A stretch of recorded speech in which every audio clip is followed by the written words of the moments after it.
Africa, it's time to get your shit together, folks. It's time to get your shit together. It's time to abandon your non-ending victimhood and your sob stories, and it's time for you to get in the game.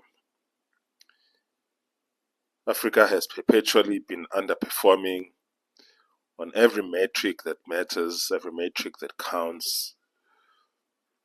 Some of these African nations have been free for close to 80 years. But there is no progress, there's no development, people are not being lifted out of poverty. It's time to get your shit together. See, when it comes to Africa, my home continent, everywhere I turn, there's someone who's telling me a sob story about how Africa is a victim of colonialism and exploitation and all of that. And the problem with that story is that there are other nations who were colonized as long as you were colonized, but they have turned their fortunes around. They are leading in innovation and their economies are large. They're even larger than the economy of their former colonizers, like the Great Britain or France. You look at nations like China and India and Japan, all of which and each individually has an economy that is larger than France, that is larger than the United Kingdom. They are not waiting for a savior. They are not saying, woe is me, woe is me. I was colonized, I'm a victim. They are just getting off their asses and they are working. It's time for Africa to get off its ass and get to work. Get to work. You need to cut the crap with this victimhood bullshit.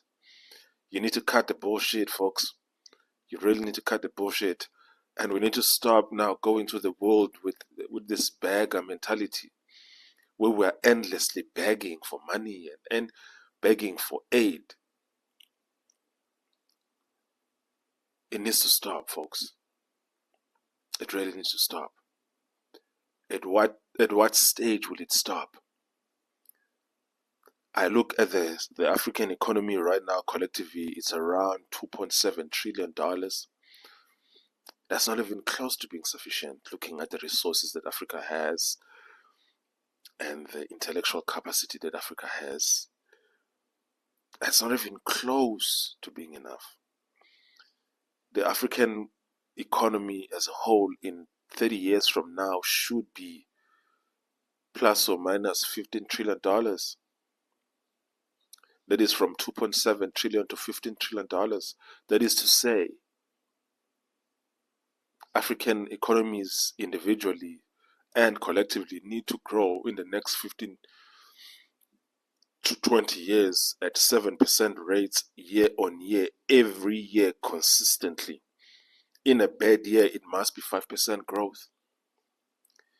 Africa, you need to stop feeling sorry for yourselves and you need to get to work.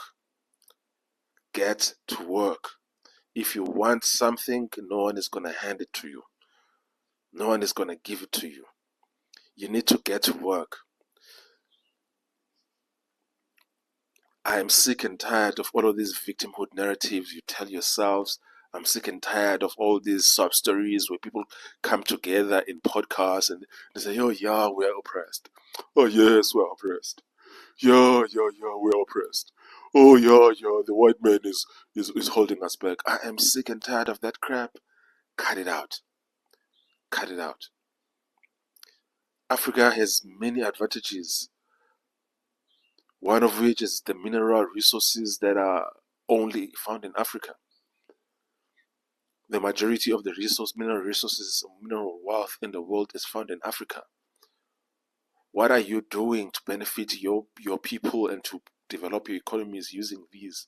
I don't want to hear anything about exploitation from Europeans like Belgium or France, no one is going to exploit you in 2025 without your permission. In order for someone to F you, you need to bend over. That's the only way it works. I'm sick and tired of it. All of these endless wars that are happening in Africa in terms of exploiting our resources would not be happening without the active participation of Africans. I don't want to hear anything of all of these bullshit excuses. It needs to stop. More importantly, what is this victimhood benefiting you? What are you gaining from this commitment you have to your victimhood? Give me an amount of money that you are getting, the amount of jobs that you are getting from this commitment of yours to victimhood. It needs to stop. Another advantage that Africa has over the rest of the world is the climate. Climate is important for food production in particular. Another advantage that Africa has over the rest of the world is that 60% of the world's arable land is in Africa. 60% of the world's arable land is in Africa. But not even 40% of the world's production is from Africa. Not even 30% of the world's food production is from Africa. Folks, we need to stop this madness. We need to stop this madness. There are many nations in the world who have 3 to 5 to 6 months of extended cold temperatures where they are not able to have any form of harvesting or planting or farming. And so when we're talking about farmer crops and winter crops, it doesn't apply to these nations, because winter crops doesn't factor in snow and non-ending snow for 3 months in a row. So there are nations in the world that can't produce the food that they need, and we have the resources and the climate and the soil that can produce the food for them. But what are we doing with that? These could produce more than 50 million jobs. I mean, I'm tempted to say that it could actually produce 100 million jobs in Africa. Yes, you heard me right. 100 million jobs in Africa. If you factor the fact that in the United States of America, where there are 350 million people, that economy, 22 million people, 22 million people work in agriculture.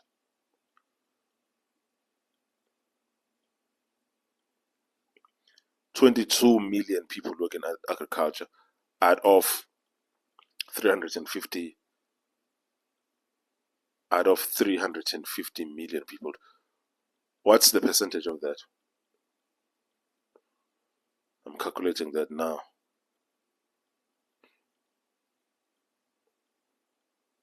Because I need to apply that to Africa. 350 million.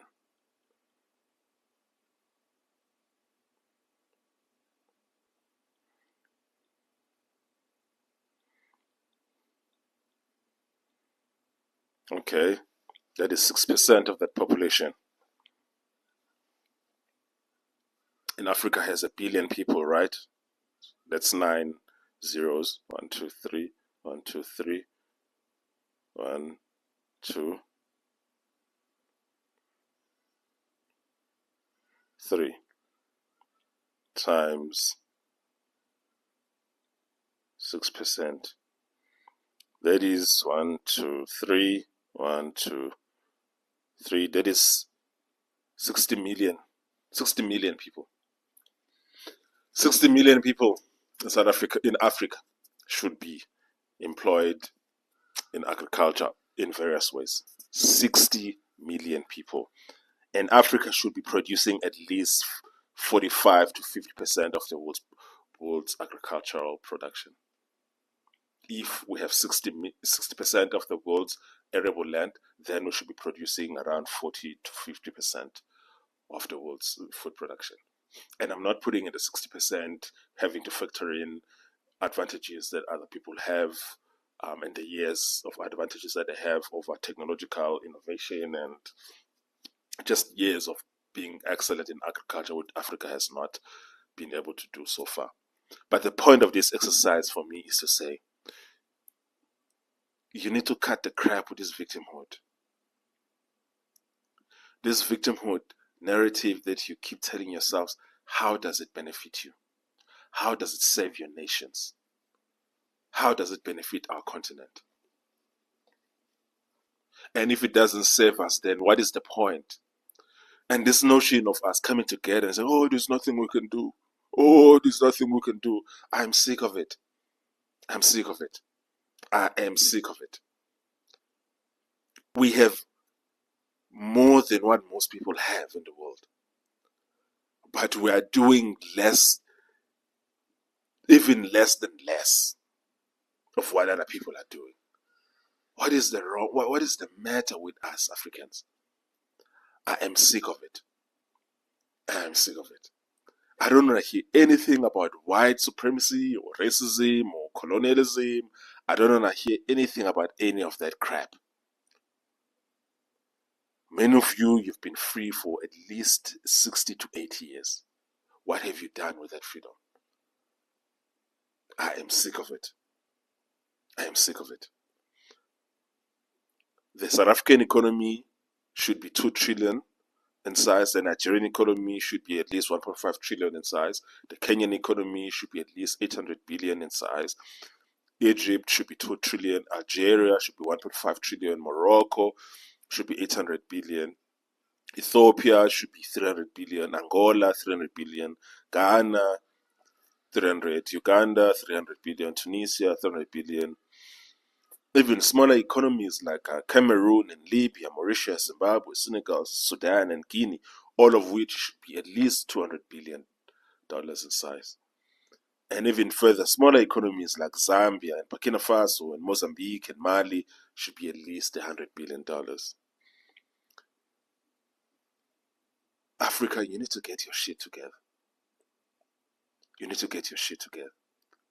One of the things that need to happen, we need a railway line to connect Lagos with Nairobi, Lagos, Nigeria with Nairobi, Kenya. There needs to be trains moving fast consumer goods between these two nations, which will include the nations in between, every single day. Every single day. A well-functioning, a well-maintained, world-class railway network connecting Lagos and Nairobi. We need another railway line that connects Lagos, Nigeria, with Accra, Ghana. We need to be moving fast, moving consumer goods between Ghana and Nigeria every single day. There needs to be a railway line that connects Johannesburg, South Africa, through Gaborone, Botswana, all the way to Francistown at the tip of Botswana at the top. And it needs to go through Lusaka, all the way to Lilongwe, Malawi, through to Nairobi. There needs to be trains moving between Nairobi, Lilongwe, Lusaka, Francistown, Gaborone, and Johannesburg every single day. Every single day. There needs to be a railway line that connects Johannesburg, South Africa to Harare, Zimbabwe, to Maputo, Mozambique, and to Lilongwe, Malawi, and then to go all the way through to Lagos. There needs to be trains crisscrossing our continent every single day, making goods that are made in Nairobi should be sold in